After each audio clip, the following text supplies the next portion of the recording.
Drama ini dimulai dengan pria bernama Choi Kang-soo yang mengendarai motornya. Saat berhenti di lampu merah, Kang-soo berbicara dengan delivery man. Seketika mobil menabrak delivery man yang membuatnya terluka parah. Pengendara mobil memerintahkan Kang-soo untuk mengabaikannya. Kang-soo menghubungi ambulans dan kemudian mengejar mobil yang melaju kencang itu. Hingga pada akhirnya Kang-soo dapat menghentikannya. Dia lalu memotret mobil, plat nomor dan pengemudi itu sendiri. Usai ini, pengemudi mencoba mengikutinya, namun saat itu truk lewat. Sehingga si sopir membanting setirnya dan berbelok ke arah jalan tangga yang panjang. Sebelum akhirnya menabrak dinding.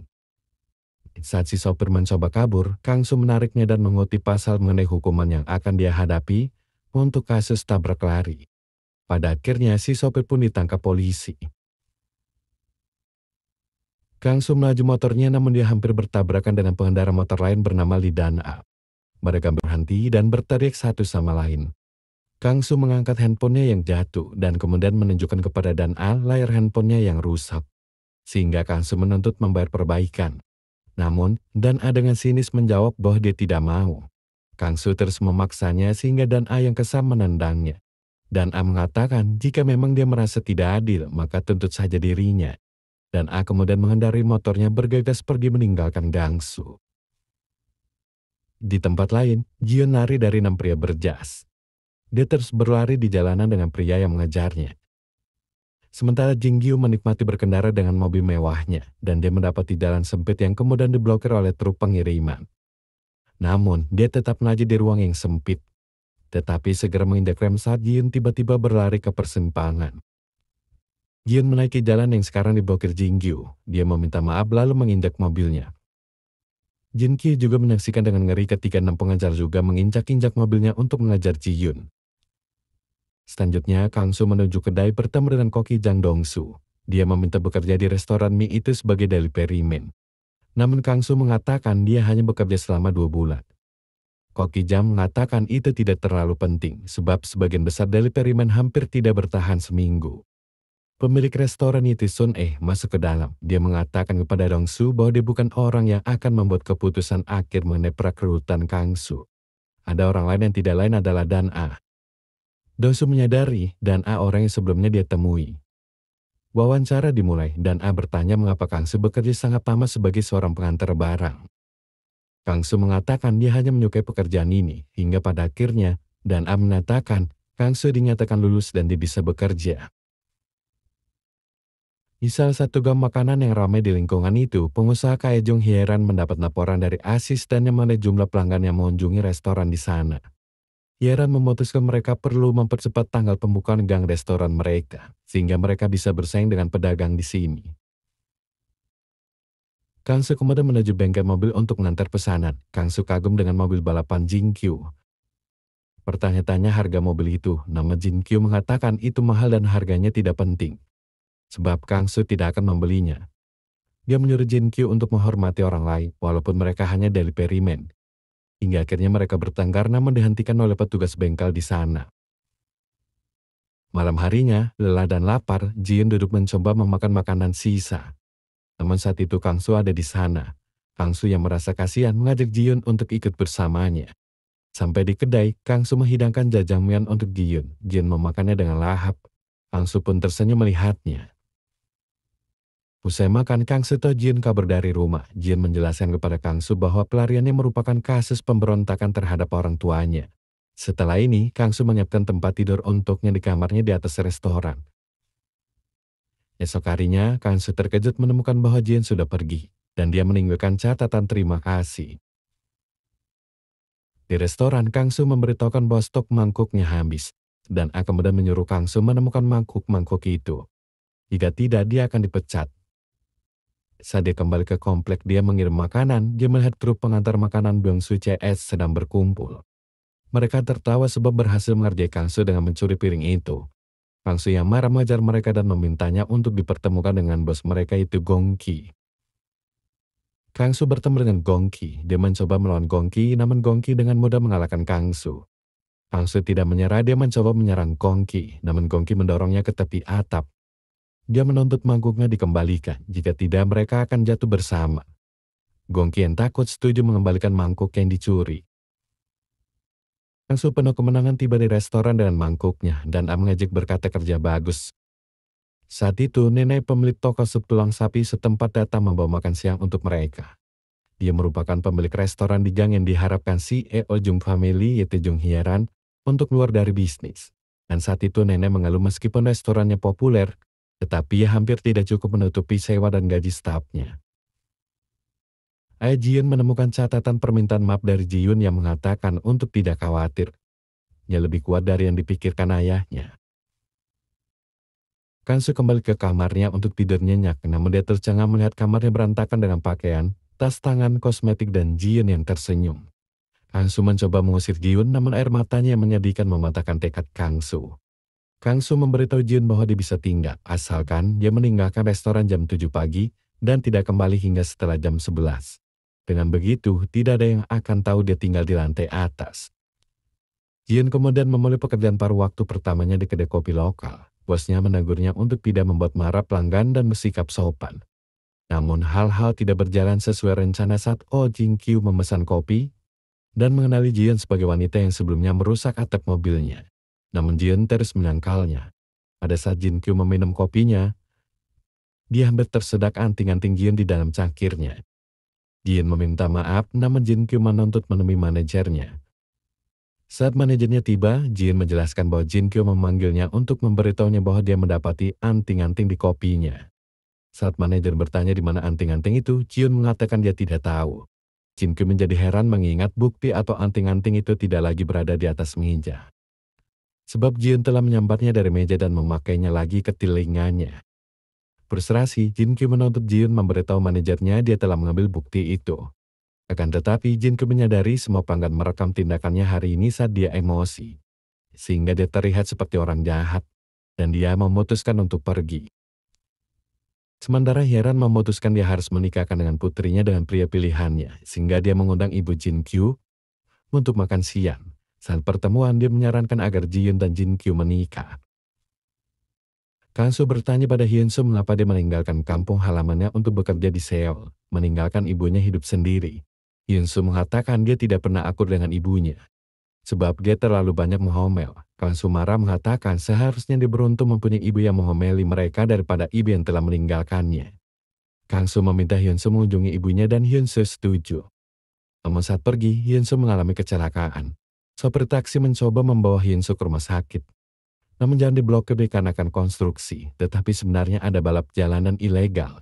Sehingga sopir terpaksa menempuh jalan lebih jauh. Jin Kyu berada dalam balap jalanan, dia menantang cebol lain. Dikira Jin Kyu dengan mudah memenangkan perlombaan. Selanjutnya, video balapan jalanan ilegal telah bocor. Namun orang-orang ketua O berhasil memblokirnya agar tidak diliris ke situs berita. Ketua O yang marah kemudian memukul Jin Kyu. Dia memerintahkannya untuk tidak pernah muncul di hadapannya lagi.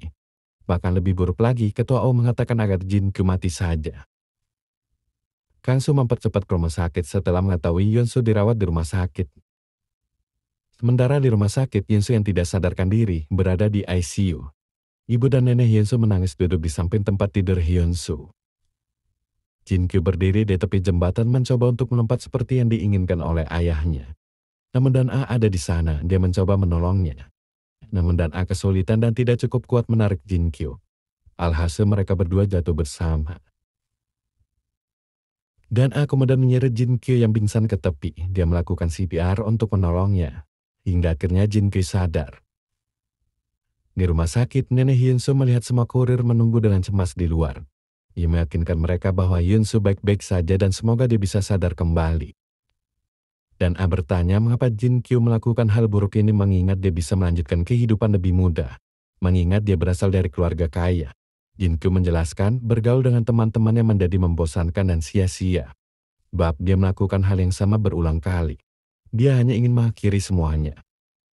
Dan A menendangnya menyuruhnya kembali ke sungai dan mati. Dan A kesal sebab dia mempertaruhkan nyawanya untuk menyelamatkannya saat Jin Kyu tidak pernah mengalami hari yang berat dalam hidupnya. Esok harinya, pada saat Dan A mengantarkan makanan, Dan A yang demam dan kesakitan jatuh pingsan. Ambulans membawa Dan A ke rumah sakit yang kebetulan merupakan rumah sakit yang sama tempat Jin Kyu baru saja pergi. Jin Kyu mengenali Dan A dan mengikuti para medis ke UGD, tempat dokter memeriksanya. Dokter memberitahunya bahwa Dan A mengalami demam tinggi, mengalami dehidrasi dan memar di sekujur tubuhnya. Dia perlu ronsen dan CT scan untuk memastikan tidak ada cedera serius. Dan A sadar dia terkejut Jin Kyo ada di sana. Jin Kyo menjelaskan dia mampir ke rumah sakit lebih awal sebab tenggorokannya sakit dan kemudian melihat para medis membawanya masuk. Usai ini, Jin Kyo menggantikan pekerjaan Dan A untuk hari ini, mengingat Dan A sedang dirawat. Kang Su yang melihat Jin Kyo tentu saja merasa tidak suka. Akan tetapi, Koki Jang memerintahkannya untuk membuat Jin Kyo dan mengajarinya cara melakukan pengiriman. Langkah pertama, Kang Su mengajari Jin Kyo membungkus makanan dan kemudian pergi untuk melakukan pengiriman makanan. Usai itu, mereka mencuci piring setelah pengiriman hari ini. Jin Kyo mengomel mengenai betapa kasarnya semua orang terhadap kurir. Kang Su mengatakan sama halnya apa yang dia terima pada saat Jin Kyo menjadi pelanggannya.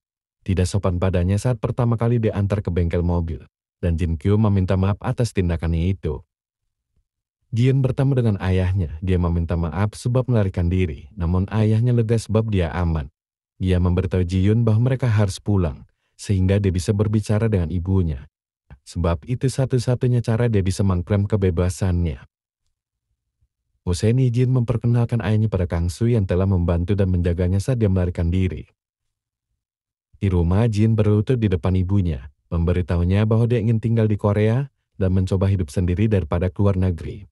Yaran setuju, namun hanya jika Jin setuju berkencan dengan pria yang dia pilih untuknya.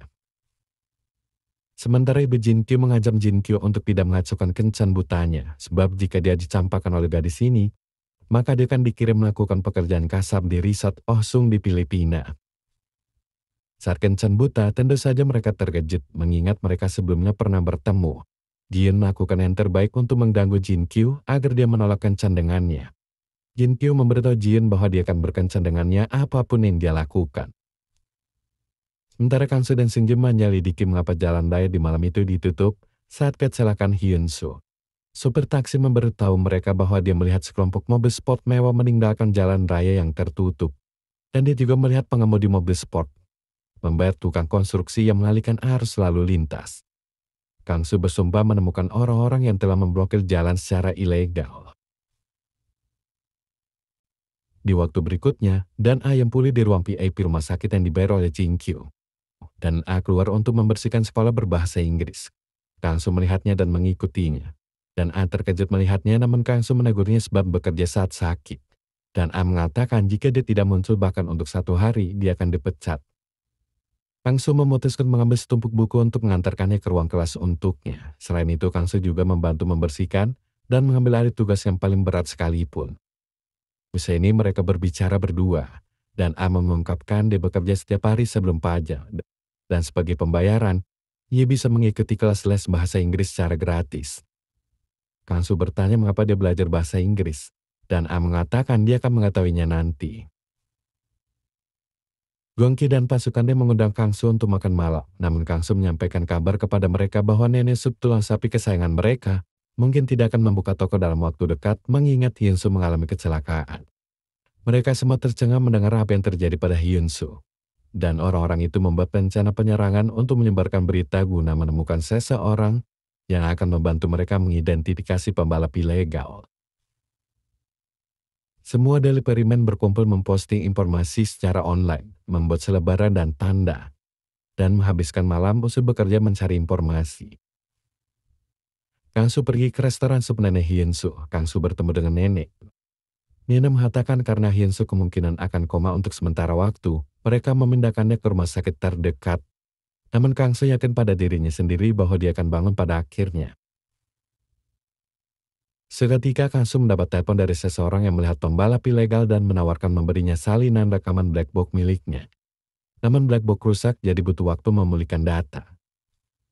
Kang Su terkejut mendapati Jin tertidur di kamarnya saat dia kembali usai penyelidikan sepanjang malam mengenai balapan ilegal. Kang Su memintanya bangun dan Jin mengeluh mengatakan kepadanya dia tidak bisa tinggal di kontrakan barunya. Dia berniat tinggal di kamar Kang Su. Saat menuruni tangga, Jin Kyu muncul. Jin mengambil kesempatan ini untuk mencoba dan meyakinkan Jin Kyu bahwa dia dan Kang Su menghabiskan malam bersama. Kang Su tidak tahu apa yang dia bicarakan. Usai ini Jin dan Jin Kyu terus bertengkar hingga Jin pergi. Selanjutnya data di black box telah dipulihkan. Kang Su dan Gong Ki menyaksikan rekaman mobil balap mewah yang lewat. Kang Su mengenali mobil itu sebagai milik Jin Kyo. Gong Ki siap melacak Jin Kyo, namun Kang Su mengatakan dia akan menanganinya. Saat Jin Kyo berbicara berdua dengan Kang Su menyinggung mengenai balapan ilegal yang dilakukan Jin Kyo. Kang Su memberitahu Jin Kyo bahwa salah satu teman baiknya berada di ICU karena ulah balapan ilegal itu. Sebab telah memblokir jalan tersebut. Kang Su mengatakan mereka harus pergi ke polisi agar Jin Kyo mengaku. Dia akan menanggung semua tagihan medis. Marah, Kang Su bertanya apakah ketulusan Jin Kyo hanya menghasilkan uang pada akhirnya. Jin Kyo berlutut memohon tidak pergi ke polisi, namun Kang Su tetap menyeretnya keluar dari restoran.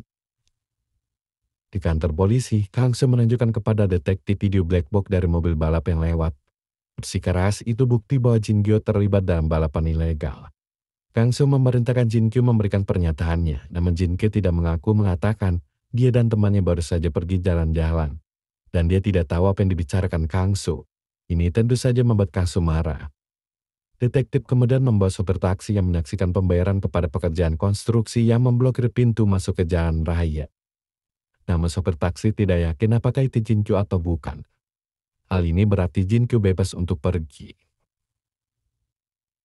Saat di luar, Kang Su memperingatkannya bahwa dia akan segera menangkap Jin Kyo. Jin Kyo menunjukkan sulit untuk menghukum seorang pria dengan banyak uang. Namun Kang Su mengatakan mereka akan melihat siapa yang menang pada akhirnya. Jenny kagetkan saat lebih dari 300 delivery men tiba dengan motor mereka. Usai ini, mereka bersama-sama membawa spanduk meminta saksi dari kejadian malam itu. Pawai mereka tentu saja menarik perhatian orang lain yang mempostingnya di media sosial.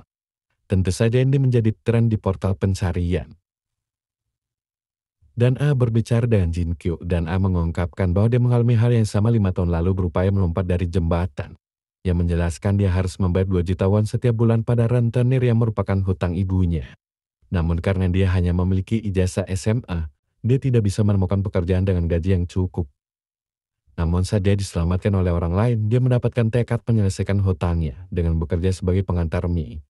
Bahkan usai dan A melunasi hutang keluarganya, dia masih bekerja keras untuk mendapatkan penghasilan sebanyak yang dia mampu.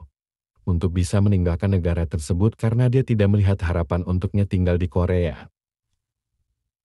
Kang Su bersama dengan Yong-taek menemukan delivery man yang mengalami motornya rusak. Kang Su memperbaikinya lalu bertanya apakah dia melihat ada pembalap jalanan di daerah lingkungannya. Delivery man ini ingat melakukan pengiriman ke anak muda yang sepertinya sedang menyaksikan video balap jalanan yang direkam di ponselnya. Yong Su menemui anak muda itu, dia memerintahkan mereka menunjukkan videonya, segera mereka mendapatkan bukti itu. Video itu kini menjadi bukti yang cukup mengeluarkan surat perintah penangkapan Jin Kyo. Esok harinya Jin Kyo yang hendak pergi ke bank dihentikan polisi yang menangkapnya. Namun Jin Kyo meloloskan diri, berlari ke mobilnya dan melaju pergi. Dia bergegas ke rumah sakit menyeret dan A keluar dari sana. Menjelaskan polisi mengejarnya. Dia mengklaim dia telah dijebak, dia memohon kepada Dan A untuk mempercayainya. Langsung menghentikan mereka. Dia memukul wajah Jin Kyo. Dan A mendorong Kang Su keluar dari jalan ketika dia melangkah maju untuk memukul Jin Kyo lagi. Jin Kyo dan A melarikan diri, dan A menuntut mengetahui apa yang telah dilakukan Jin Kyo yang membuat Kang Su bertindak seperti ini. Jin Kyo menjelaskan mengenai jalan yang diblokir, Palapa dan Koma Hyun Soo. Dengar ini dan A melangkah keluar dari mobil dan mulai berjalan pergi. Namun saudara Jin Kyo muncul meminta Jin Kyo menyerahkan diri.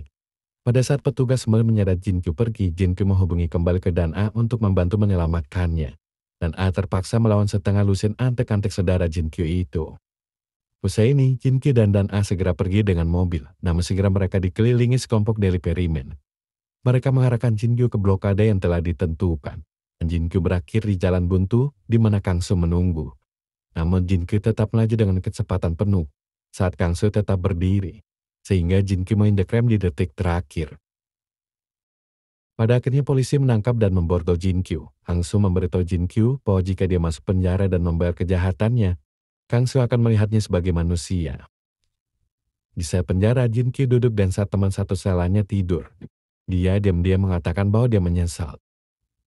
Di rumah Dan A merasa pusing sebab pihak rumah sakit menelpon meminta biaya rumah sakit termasuk uang VIP yang diminta Jin Kyo, mengingat Jin Kyo belum membayarnya. Esok harinya Dan A bergegas ke pusat les bahasa Inggris, panik sebab dia terlambat. Tetapi dia terkejut semua pekerjaan telah diselesaikan. Ternyata Kang Su yang telah menyelesaikannya. Waktu terus berlalu Dan A dan Kang Su melakukan pengiriman, saat itu mereka melihat restoran sup Jung Family akan dibuka besok. Dibuka tepat di sebelah restoran Nenek Hyun Soo. Kang Su tidak terkesan dengan taktik bisnis curang. Kang Su semakin tidak terkesan saat Yeran tiba di restoran bersama manajer barunya yaitu Jin Kyu. Jin Kyu mengatakan kepada Kang Su bahwa dia dibebaskan dengan membayar denda 3 juta won. Dia menyesal bahwa semua upaya Kang Su untuk memenjarakannya sia-sia. Dan A mengintervensi Kang Su untuk tenang dan memerintahkan Jin Kyu untuk pergi. Kang Su yang marah memutuskan pergi ke kantor kejaksaan. Kang Su menuntut untuk mengetahui mengapa Jaksa Kim membiarkan Jin Kyu bebas hanya dengan denda. Jaksa Kim mengatakan itu bukan urusan Kang Su. Ia kemudian menangkap Kang Su sebab masuk tanpa izin. Di restoran, Ko Ki-jan dan Sun E siap memecat Kang Su sebab dia sudah pergi berjam-jam dan belum menyelesaikan pengirimannya. Ko Ki-jan mulai menghubungi seseorang untuk segera menggantikan Kang Su, namun Dan A memohon kesempatan kedua untuk Kang Su. Ko Ki-jan dan Sun E menganggap reaksi Dan A terlihat aneh. Sebab Dan A biasanya orang pertama yang menuntut deliveryman yang tidak kompeten harus dipecat. Ko Ki-jan dan Sun E bertanya kepada Dan A apakah dia berkencan dengan Kang Su. Demi menyelamatkan Kang Su, Dan A mengatakan bahwa dia berkencan dengan Kang Su. Sehingga Ko Ki-jan dan Sun E mempertahankan Kang Su mengingat jika dia pergi Dan A akan sedih. Yeran dan Jin Kyu pergi ke tempat Jin bekerja. Tentu saja Jin terkejut melihat ibunya bersama dengan Jin Kyu. Lebih mengejutkan, Jin Kyu bebas dari penjara. Para deliveryman berada di kantor kejaksaan memprotes bahwa Kang Su ditangkap tanpa alasan. Mereka meminta Kang Su dibebaskan. Mengetahui bahwa Kang Su memiliki banyak penghargaan sebagai warga negara yang baik, tidak ada pilihan lain bagi Jaksa Kim untuk membebaskan Kang Su. Sebab ini akan menjadi bumerang untuknya.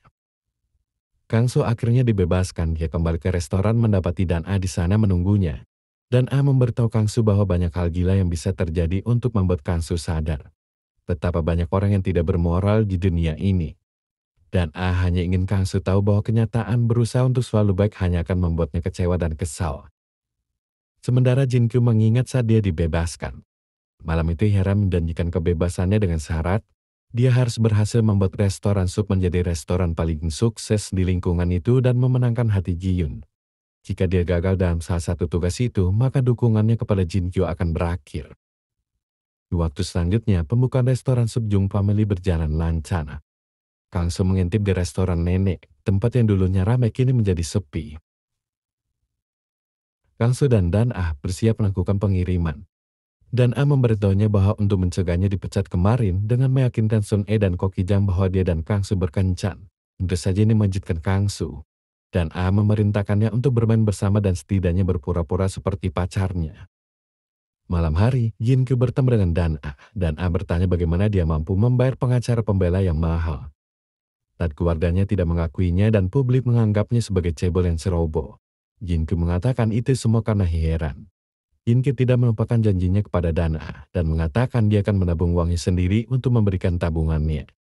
Dan A mengatakan itu tidak perlu sebab Kang Su membantunya memulihkan banyak uang kepadanya. Setelah Dan A pergi, Jin Kyu mencoba membuka pintu depan restoran, namun pria misterius mencoba menyerangnya dengan pipa panjang. Pria ini melakukan beberapa tendangan sebelum truk pengiriman tiba yang membuatnya takut.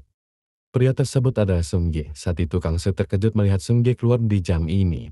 Dia melihat pipa di tangannya, dia menuntut untuk mengetahui apa yang telah dia lakukan. Saat Kang Su mengetahuinya berupaya membunuh Jin Kyu, tentu Kang Su marah. Dia lalu mengambil pipa yang dijatuhkan Sung Jae dan membawanya ke tempat yang cukup tersembunyi. Kang Su menuju rumah sakit dan berbicara dengan Nenek Hyun Soo. Nenek mengaku bahwa dia hampir tidak mempunyai pelanggan sekarang usai restoran Jung Family dibuka. Dia tidak yakin berapa lama dia bisa membayar tagihan rumah sakit Hyun Soo. Untuk menyelamatkan restoran nenek, Kang Su bersama deliveryman lainnya untuk melakukan pengiriman tidak resmi untuk nenek. Mengingat restorannya belum pernah menawarkan pengiriman sebelumnya. Sehingga ini cara mendapatkan pelanggan baru. Berkat usaha mereka benar-benar berhasil mengurangi penjualan keluarga Jung. Asisten Yeran bertanya-tanya, apakah mereka seharusnya tidak mengirim manajer yang lebih berpengalaman ke restoran.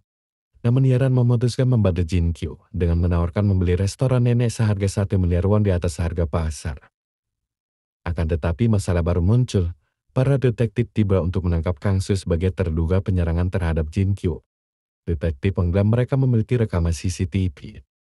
Mereka juga menemukan pipa dengan sidik jari Kang Su. Jin Kyu masuk bertanya kepada Kang Su apakah dia menyerangnya. Kang Su dengan berbohong mengatakan dia melakukannya. Di kantor polisi, detektif menunjukkan rekaman CCTV dia melempar pipa. Detektif mengatakan mereka akan terus mencari rekaman CCTV dari serangan sebenarnya. Namun Kang Su mendesak mereka untuk berhenti menyelidiki. Ia mengaku pelakunya. Jian menangis di depan kantor polisi. Gongki dan pasukannya meyakinkannya bahwa pasti ada kesalahan. Saat itu Seung-jae tiba, dia melewati mereka untuk masuk ke dalam dan mengakui serangan itu. Seung-jae memberitahu detektif bahwa dia yang menyerang Jin Kyu, dan Kang Su baru tiba sesudahnya. Detektif bertanya apakah Seung-jae memiliki bukti. Sebab detektif kesal sudah memiliki banyak orang yang mengaku melakukan kejahatan itu. Mereka merupakan orang-orang yang pernah ditolong oleh Kang Su. Polisi yang merasa kesal meminta mereka semua untuk pergi. Kang Su dipindahkan dari kantor polisi ke penjara saat mereka berhenti di lampu merah dan A berusaha mengintip ke dalam jendela mobil yang gelap. Tentu saja Kang Su melihatnya, dia bertindak seolah-olah menyekat tepung dari pipinya. Di waktu berikutnya, dan A menemui Seung-jae. Seung-jae mengatakan dialah yang menyerang Jin Kyu, namun Kang Su disalahkan sebab Kang Su merasa bertanggung jawab terhadap segala sesuatu yang mengakibatkan kecelakaan Hyun Soo. Malam harinya Jin Kyu menemui Dan A. Dia meletakkan amplop berisi uang tunai dan memberitahu Dan A bahwa setiap bulan dia akan memberinya saldo gajinya. Namun Dan A mengatakan dia akan mengurus tabungannya sendiri. Jin Kyu tidak perlu memikirkannya. Dan A menandang Jin Kyu keluar dan melempar uang itu ke arahnya. Dan A tidak ingin bantuannya dan tidak ingin melihatnya lagi. Jin Kyu tidak peduli. Ia mengatakan akan terus menabung penghasilannya dan memberikannya sekaligus pada Dan A. Gongki menemui Kang Su di penjara. Dia mengungkapkan Dan A mengkhawatirkannya dan mereka bersumpah merawat nenek dan restorannya dengan baik. Dan mereka juga akan menjaga Hyun Soo. Seung-jae kembali bersiap menyerang Jin Kyu. Seung-jae meminta Jin Kyu untuk memberitahu polisi siapa pelaku sebenarnya agar Kang Su bisa dibebaskan. Jika Jin Kyu tidak mengeluarkan Kang Su, maka dia benar-benar akan membunuh Jin Kyu. Namun Jin Kyu berdiri dan mengatakan bahwa Seung-jae sebaiknya membunuhnya sekarang. Sebab dia tidak berniat membebaskan Kang Su. Jin Kyu dengan marah mengatakan itu hukuman bagi mereka yang memandang rendah dirinya dan memperlakukannya seperti sampah. Hidupnya hancur karena mereka, dan kini semua orang memperlakukannya seperti penjahat. Seung-jae mengayunkan pipa untuk memukul Jin Kyu sebelum akhirnya nenek datang memintanya berhenti. Dia memberitahu Seung-jae bahwa Hyun Soo sudah bangun. Nenek kemudian berbicara dengan Jin Kyu. Nenek dengan lembut berjanji kepada Jin Kyu bahwa dia tidak lagi dilihat sebagai penjahat. Nenek menepuk tangan Jin Kyu dengan manis untuk menenangkannya. Jin Kyu kemudian menemui jaksa mengatakan dia membesar-besarkan serangan itu dan bahwa Kang Su sama sekali tidak melakukan apapun kepadanya. Jaksa Kim frustrasi sebab Jin Kyu mengubah ceritanya dengan begitu mudah. Namun Jin Kyu tetap teguh dalam permintaannya. Kang Su akhirnya dibebaskan, dia disambut dengan delivery man lainnya. Namun yang mengejutkan Kang Su, dia melihat sahabatnya Iti Hyun Soo berdiri di sana. Kang Su senang bahwa Hyun Soo masih hidup dan sehat. Di waktu selanjutnya, Dan A menenggelamkan kesedihannya dalam soju. Dia benar-benar mabuk saat Kang Su kembali ke restoran. Dan A melihat Kang Su, namun dia berpikir ini hanya imajinasinya saja. Kang Su kemudian menggendong Dan A untuk pulang. Saat itu Kang Su bertanya apakah mereka harus berkencan. Dan A mengatakan mereka harus berkencan. Kang Su bertanya apakah dia menyukainya. Dan A mengakui dia tidak yakin. Namun dia ingin tahu tentang Kang Su dan dia merindukan Kang Su. Esok harinya Dan A panik saat dia menyadari Kang Su benar-benar membawanya pulang dan itu bukan imajinasinya. Kang Su berterima kasih kepada Jin Kyu sebab telah mengeluarkannya dari penjara. Namun Jin Kyu mengatakan dia melakukannya untuk dirinya sendiri, bukan karena Kang Su. Jin Kyu hanya tidak ingin rasa bersalah menangkap orang tidak bersalah menghantuinya selama sisa hidupnya. Atas desakan Kang Su, mereka berdua pergi ke Hyun Soo di rumah sakit. Kang Su praktis memaksa Jin Kyu untuk berada di samping tidur Hyun Soo. Hyun Soo dengan ramah mengatakan kepada Jin Kyu bahwa kecelakaan itu adalah kesalahannya sendiri. Namun Jin Kyu dengan ketulisan yang tenang mengatakan bahwa dia menyesal dan meminta maaf. Nenek sedang membaca surat penggusuran karena kepemilikan bangunan berpindah tangan ke keluarga Jung. Namun dia segera menyembunyikannya ketika Kang Su tiba. Yende mengatakan kepada Kang Su bahwa dia akan menemukan tempat baru di pinggiran kota, namun Kang Su mengatakan bahwa nenek harus bertahan. Ibu Hyunsu mengunjungi putranya, dia memintanya pulang bersamanya. Namun Hyunsu ingin bekerja di lingkungan yang sama dengan pria yang dia anggap seperti kakaknya. Ibunya bertanya siapa Hyung yang dimaksud. Hyunsu memberitahu namanya bahwa itu adalah Kang Su. Dia menceritakan di mana dia berasal. Namun ini membuat ibunya menjadi gemetar, mengingat Kang Su adalah putranya yang telah lama dia tinggalkan. Bantanda lingkungan baru tiba dengan gangster dan pasukannya. Mereka berbicara dengan Koki Jang yang pernah menjadi pemimpin geng. Pemimpin menginginkan Koki Jang untuk kembali ke geng mereka. Dia membutuhkan Koki Jang untuk membantu mereka menyingkirkan geng lawannya. Koki Jang tidak tertarik, namun pemimpin geng memberitahu Koki Jang bahwa dia tahu lokasi mantan penghancur hidup Sunei. Ini tentu saja menarik perhatian Koki Jang. Di waktu berikutnya, Kang Su dan Dan Ah berjalan bersama. Saat itu Kang Su berhasil mendapatkan gantungan kunci boneka beruang. Dia mengaitkan boneka itu ke tas Dan Ah, dan mengatakan ini akan membuatnya merasa lebih baik saat melihatnya. Selanjutnya Dan Ah memberi Kang Su sepasang sepatu, sebab dia merasa aneh mendapatkan hadiah dan tidak memberikan imbalan apapun. Dan Ah memberikannya padanya supaya dia bisa memulai yang baru. Dia tahu Kang Su akan pergi. Saat Kang Su berada di lingkungan baru untuk memikirkan urusannya sendiri dan jangan kembali ke wilayah ini lagi. Dan Ah duduk di kamar sambil menatap boneka pemberian Kang Su, sebab dia takut Kang Su benar-benar pergi. Kang Su yang telah bekerja selama 2 bulan mempertimbangkan lingkungan berikutnya untuk bekerja. Ia menatap foto dirinya dengan ibunya. Pada saat Dan Ah datang ke restoran, dia melihat ada pengumuman di depan restoran yang bertuliskan dibutuhkan seorang pekerja. Dia lalu melihat motor Kang Su tidak ada di sana. Dia berpikir Kang Su telah pergi. Namun saat dia masuk, dia terkejut Kang Su ada di sana. Dan Ah mengatakan dia pikir Kang Su telah pergi sebab motornya tidak ada di sana. Kang Su mengatakan motornya sedang diperbaiki. Dia mengalami kecelakaan dan jatuh saat pergi. Dan Ah bertanya mengapa bisa terjadi. Itu karena Dan Ah. Bab dia terus berbalik untuk melihat ke belakang. Namun dia rasa dia tidak bisa pergi. Dan Ah hanya bisa melongo tidak percaya mendengarnya.